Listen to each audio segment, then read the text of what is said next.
দুবাইয়ের শীতের সকালটা সবসময় একটু আলাদা।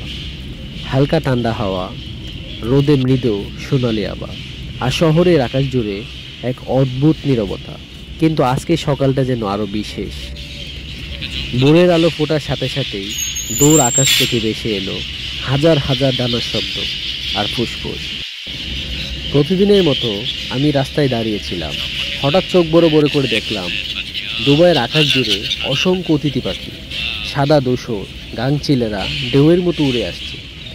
আর তাদের সঙ্গে কাতারে কাতারে কবুতর, যেন শীতের আগমনী বার্তা নিয়ে এসেছে তারা। আকাশে ভরে গেছে কিচির মিচির কলতানে। এ দেখে আমার মনটা অনেক আনন্দিত হলো। এজন্য এক পাখিদের উৎসব। দূরে আরব সাগরের দিক থেকে আসা ঠান্ডা বাতাসে পাখিদের ডানা জাপটানি শব্দে এক অদ্ভুত সুর সৃষ্টি করেছে, যেন পুরো শহরটায় কিছু মুহূর্তের জন্য টেনে গিয়েছে এ সুরের সৌন্দর্য উপভোগ করতে।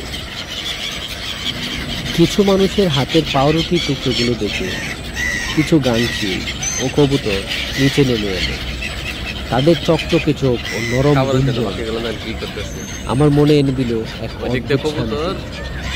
কিছু গাংচিল সাগরের দিকে চক্কর দিতে দিতে আবার শহরের দিকে ফিরে এসেছে।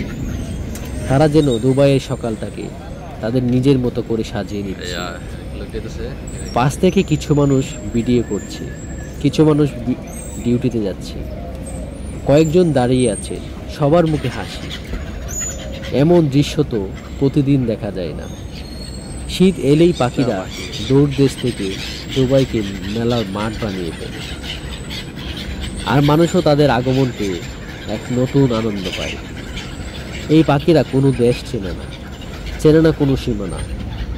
তারা শুধু আসে প্রাকৃতিক নিয়মে সৌন্দর্য চড়িয়ে দিতে। কি অদ্ভুত, তাই না?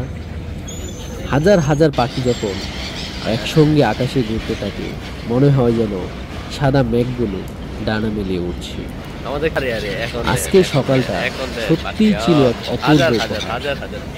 অতিথি পাখিদের আগমনে দুবাই শহরের এক অসাধারণ শান্ত সুরে ভরা শীতের সকাল।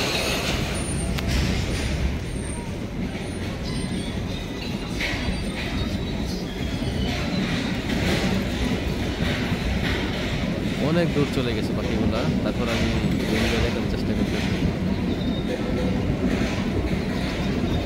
দেখুন কত দূর চলে গেছে পাখিগুলা, আবার আসতেছে।